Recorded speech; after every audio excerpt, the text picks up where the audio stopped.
Welcome to Game Dames Vidcast. I'm Cindy and today I'm talking about Final Fantasy XIV. This game is actually my main MMO and I've been asked what is the progress of the game? What do I think of it? Some people are wondering if it's worth coming back to or not. And I'm hoping to sort of answer this question in this video and kind of give people a rundown of what's happened since launch and what is coming soon.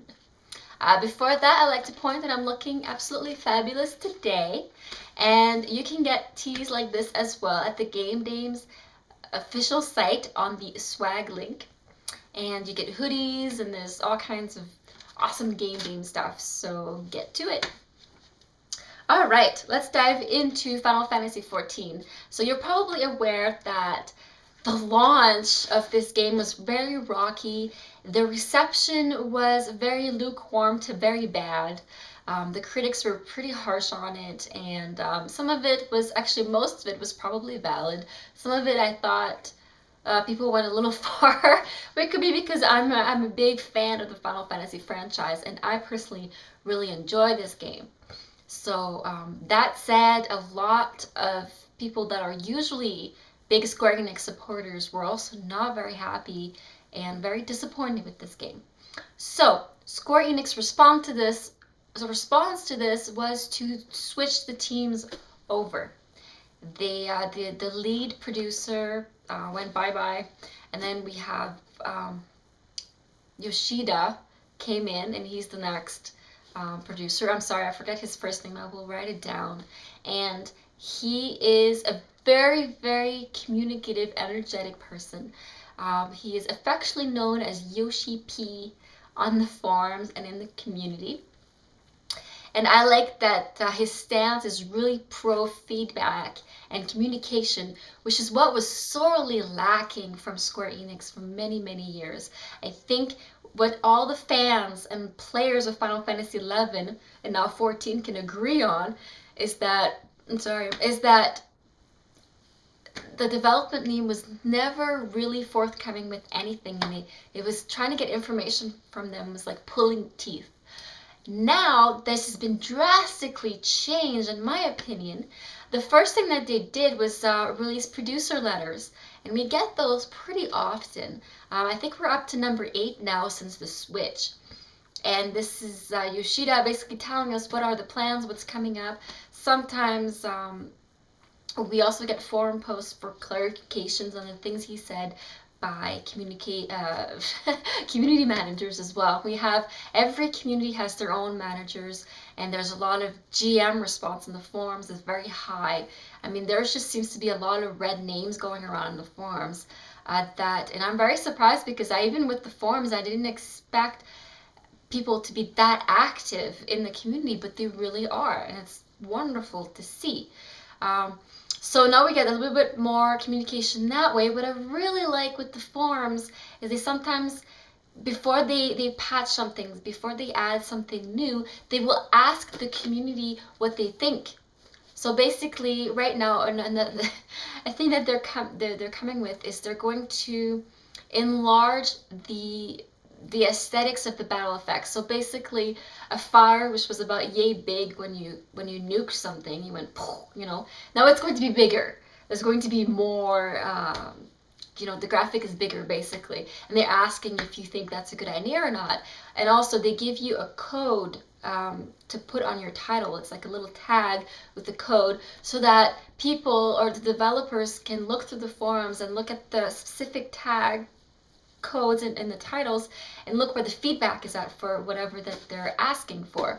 So I just think that's absolutely wonderful, and it's a good way of making people talk about about what's coming and having their opinions heard. And it's very, very open, because in a forum, and that way everybody can see what's going on. It's not like in a poll or questionnaire where it's closed. You don't get to see the answers, and you get to see what people think. It's a very, very direct, but at the same time, everybody can participate and give nuances on what they think. So I think that was wonderful, but I won't stick too much on the forums. The good and bad thing with forums, of course, is the community sometimes can be great, sometimes can be not so great. But so far from what I've seen, they've handled it pretty well. The moderators are pretty active. And aside from a few frustrations I've had with it, I'm personally am a pretty big fan of the community so far, and I like the forums. And I like that they're keeping such an open way of communication. I mean, that can't be said enough since it's been lacking for so very long. Uh, the other things that I've changed are the UI. The UI has been revamped. Well, it's continually being revamped as things goes on. And they're basically how the patches work.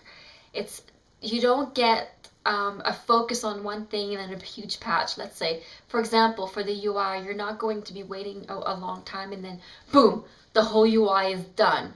No, it's basically incrementally being changed over time, and every patch there's a bit of everything being added, being adjusted. Same with the battle system. I don't believe we're going to wake up one day and have a completely different battle system. That is also being changed incrementally.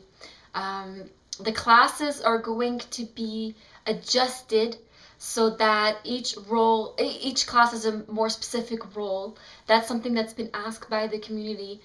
Basically, with the armor system, the fact that you can learn all of your skills and spells and then kind of mix match them no matter what class you are has created a very homogenized class system where everybody can do everything.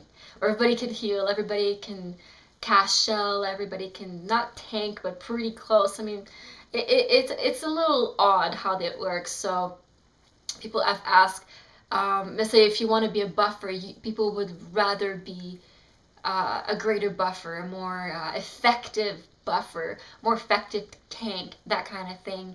So the Holy Trinity still is still holding sway over people, I believe, and that's going to be emphasized more. The class system is going to be changed. We don't know exactly how much. There's a lot of speculation going on. However, we still need to wait for more information on how they're going to do. One thing that's a big clue I find is that they're thinking about implementing a materia system. If you play Final Fantasy VII, and if you haven't, why? But you know what materia is. Materia are balls of elemental or stat affinity that you can put into armor slots or weapon slots. A lot like Ion system, if you've played that MMO.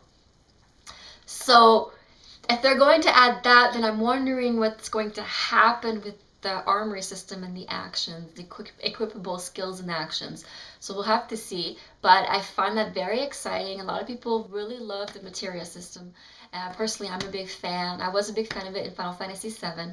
So yeah, it's exciting that they're thinking about it. They haven't said they're going to implement it for sure, but the fact that they've said that they're thinking about it is a pretty good thing. I think the game in a year from now, regarding the battles and the classes and how all of that dynamic works, is going to be pretty different from launch. Maybe going to be a bit more strategic and like what we're used to in Final Fantasy games, and a bit more fun in that way. People, I think fans will know more what to expect and what to do. Maybe that's what it is. That's either a good thing or a bad thing, depending on your personal point of view.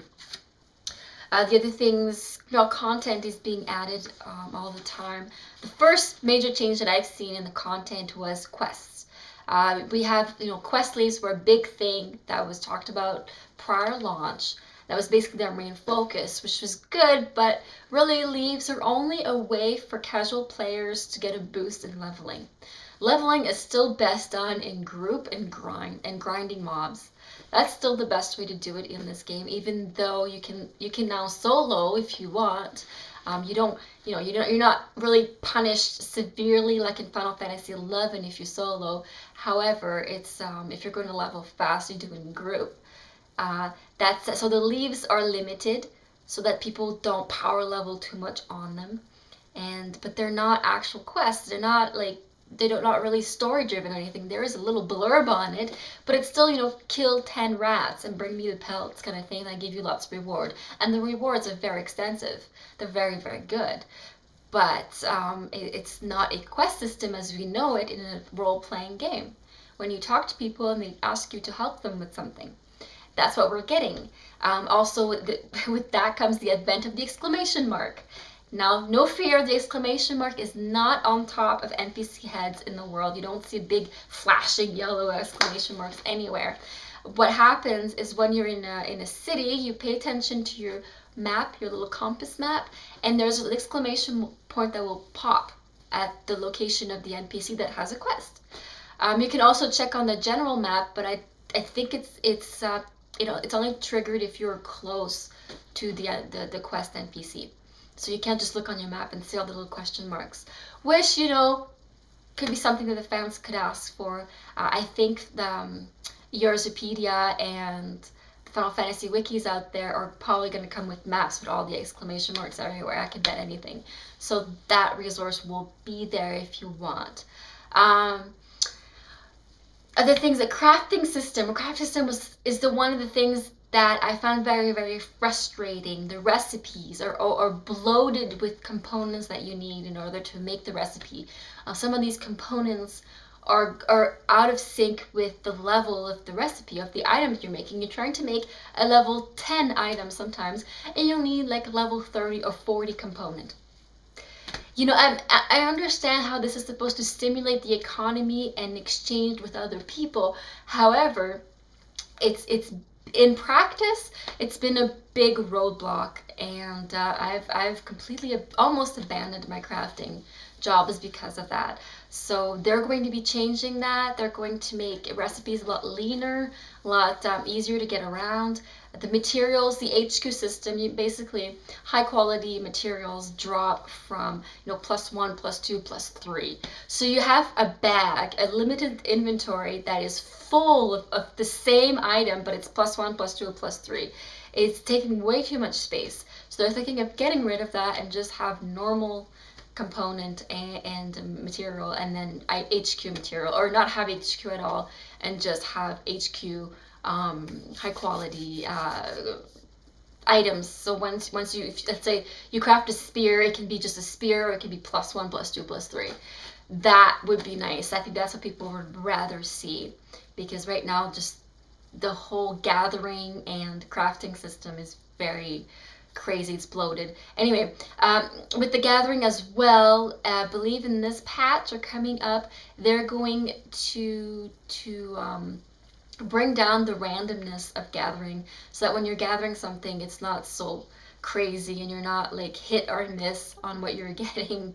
So that's going to be exciting. I'm excited about that because I'm a botanist, and sometimes I'm just like, what's going on here? So that's gonna be full. Hopefully the same is going to happen for fishing. I think some people were complaining about that too. So, but